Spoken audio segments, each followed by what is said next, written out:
Trí nhớ là khả năng ghi nhớ, lưu giữ và hồi tưởng lại thông tin, được chia thành các loại như trí nhớ giác quan, trí nhớ vận động, trí nhớ ngắn hạn và trí nhớ dài hạn. Trí nhớ là một phần không thể thiếu trong cuộc sống, giúp chúng ta định hình, nhận thức và tương tác. Trí nhớ là quá trình phức tạp liên quan đến nhiều bộ phận của não bộ.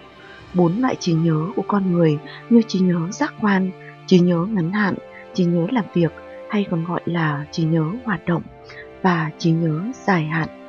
1. Trí nhớ giác quan. Trí nhớ giác quan là sự hồi tưởng rất ngắn gọn, khoảng 3 giây về trải nghiệm giác quan như những gì chúng ta vừa nhìn thấy hoặc nghe thấy. Ví dụ, trí nhớ giác quan với một bức ảnh chụp nhanh, bạn thường nhớ những gì vừa trải qua, rồi ký ức này sẽ nhanh chóng biến mất. 2. Trí nhớ ngắn hạn. Trí nhớ ngắn hạn là khoảng thời gian ngắn mà bạn có thể nhớ lại thông tin vừa mới tiếp xúc. Ký ức ngắn hạn thường kéo dài từ 30 giây đến vài ngày, tùy thuộc vào từng người. Một trong những triệu chứng phổ biến sớm nhất của bệnh Alzheimer là mất trí nhớ ngắn hạn. Khi nói về bệnh Alzheimer, các bác sĩ lâm sàng thường sử dụng thuật ngữ mất trí nhớ ngắn hạn để chỉ mất ký ức về khoảng thời gian ngắn. Nó gồm ký ức khoảng 30 giây và trí nhớ kéo dài đến vài ngày. Loại mất trí nhớ ngắn hạn này thường là một trong những dấu hiệu đầu tiên cho thấy chức năng nhận thức của một người đang suy giảm.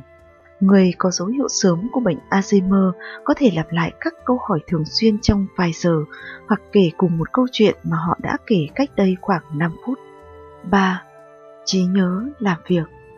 Trí nhớ làm việc được định nghĩa là khả năng bộ não lưu giữ một lượng thông tin nhất định đủ lâu để sử dụng nó.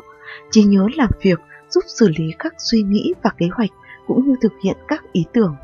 Trí nhớ làm việc cũng được coi là trí nhớ ngắn hạn, kết hợp với các chiến lược và kiến thức từ ngân hàng trí nhớ dài hạn để hỗ trợ đưa ra quyết định hoặc tính toán trong các công việc.